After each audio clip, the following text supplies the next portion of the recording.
सोनम, ए सोनम, काय झालं आई? तुम्ही मला बोलवलं? तू मला हे सांग अगोदर, बाहेर तू झाडांना पाणी का नाही टाकलंस आज? आई तुम्ही म्हणल्या होत्या ना घरातल्या विंडोचे दरवाजाचे सगळे पडदे धुवून टाक म्हणून, आज तेच धुवू लागले मी आई, म्हणून विसरले वाटतं. न सांगता कधी कोणतं काम तू केलेस का? सगळे कामं तुला सांगावे लागतात रोज. तुला मी मागे म्हणले होते किचनमध्ये डबे घाण झाले, ते साफ केलेस का तू? आई ऐका ना प्लीज, मी ते उद्या करते. प्लीज मला समजून घ्या आई, आज मला उभं पण टाकायला होत नाहीये, माझी कमर खूप दुखायली. काय माहिती आई, माझ्या कमरमध्ये कळा निघत आहेत. वाह ग तुझे नखरे, जेवण करताना म्हणत नाहीस माझी कमर दुखायली म्हणून. ते बरोबर 3 टाइम जेवतेस तू लक्ष ठेवून, ते म्हणत नाहीस उद्या जेवतो म्हणून. खायचं म्हणलं की तुझं कधी काही दुखत नाही ग. कामाच्या टायमिंगला बरं म्हणतेस तू उद्या करते म्हणून, हे दुखायले ते दुखायले म्हणून. तुला चांगल्या प्रकारे माहिती आहे ना पुढच्या आठवड्यामध्ये तुझी डिलिव्हरी आहे, ते तुला दवाखान्यामध्ये जायचं आहे. ते तुला सांगितलं होतं मी सोनम, घरातले कोणतेही कामं बाकी राहू देऊ नकोस म्हणून. जेवण बनवलंस की नाही अजून, का ते पण ठेवलंस उद्यासाठी?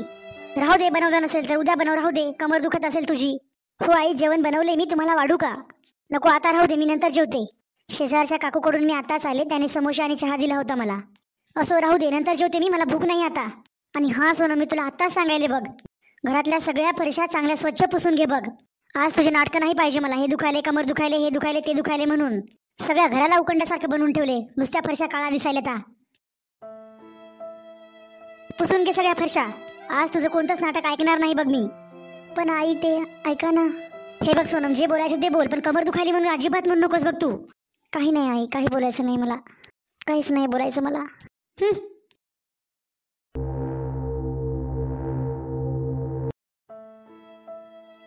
किती त्रास व्हायला कसं सांगू मी, माझी कमर कशी दुखायली ते. आईला फक्त काम काम आणि कामच दिसतं, माझी तब्येत बिलकुल दिसत नाही त्यांना. यांना पण मुलगी आहे ना, मग असं वागतात का मुलीसोबत दुसऱ्यांच्या? चला आता काम झालं, थोडंसं आराम करते आता. सोनम, ए सोनम, कुठे मेली काय माहिती? एवढे आवाज द्यायले मी, हिला ऐकू ना गेले काय? ऐकून नाही ऐकल्यासारखं करत असेल. झोपण्याची नाटकं सांगायची तर गरज नाही आम्हाला तशी पण. सोनम, तुला ऐकू ना गेले का? आई काय झालं? आई मी सगळ्या घराच्या फरशा पण पुसून घेतल्या आणि झाडाला पण पाणी टाकलं, त्याच्यामुळे मी म्हटलं थोडंसं आराम करावं म्हणून. आणि थोडंसं झोपले आई तर माझा डोळाच लागला बघा. तुझ्या डोळ्यात माती पडले की काय? तुला मी दिसना गेलो घरामध्ये आहे ते? तुला माहित आहे का मी जेवण केलं की नाही ते? दिसना गेले का मी तुला घरामध्ये? आई तुम्ही म्हणले होते ना मला आताच भूक नाही म्हणून, तुम्हाला जेवण वाढून देऊ का आई? तू जेवलीस का? जेव्हा तू जेवलीस तर तुला माझा विचार नाही आला का मी जेवले नाही म्हणून? अजून मला पण भूक लागली असेल ते. माफ करा आई, चला मी तुम्हाला जेवण वाढते. हे खूप चांगलं झालं बघ चकुली, तू आलीस ते. हो आई, वहिनीसोबत माझं बोलणं झालं होतं ना कॉलवर, त्या म्हणू लागल्या मला की पुढच्या आठवड्यामध्ये माझी डिलिव्हरी आहे म्हणून, त्याच्यामुळेच तर आले मी आई इकडे. आई यावेळेस मी सासरी माझ्या बोलून आले की 1 महिना पूर्ण राहणार आहे मी माझ्या माहेरी म्हणून.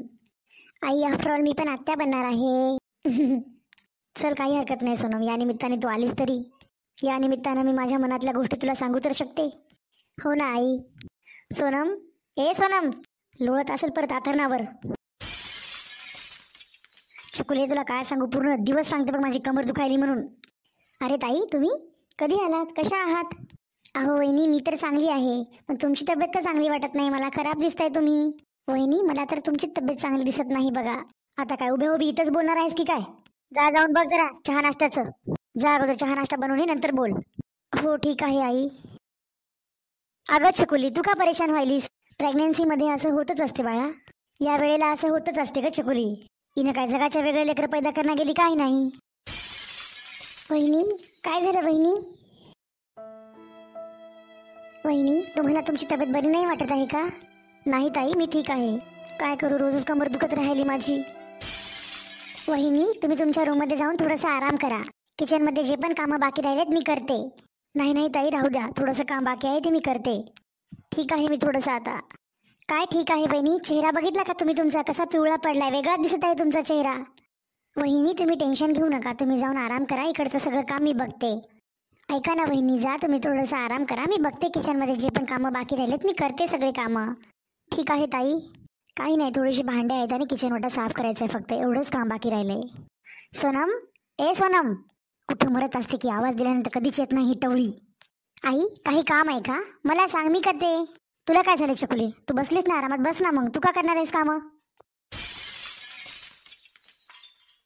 सोनम, ऐकू नाही गेले का तुला? बहिरी झालीस की काय तू? हा आई, काय म्हणता? काय करू लागलीस तू? किती वेळचा आवाज द्यायली मी तुला? आई ते बस बस बस झालं तुझं. तेच तुझा बहाणा असते नेहमी, कमर दुखायली म्हणून. काही काम धंदा तर तुला करायचा नसते. जा आमच्या दोघीला 2 कप चहा बनवून आण. जा बरं लवकर. हो आई, लगेच आणते बघा.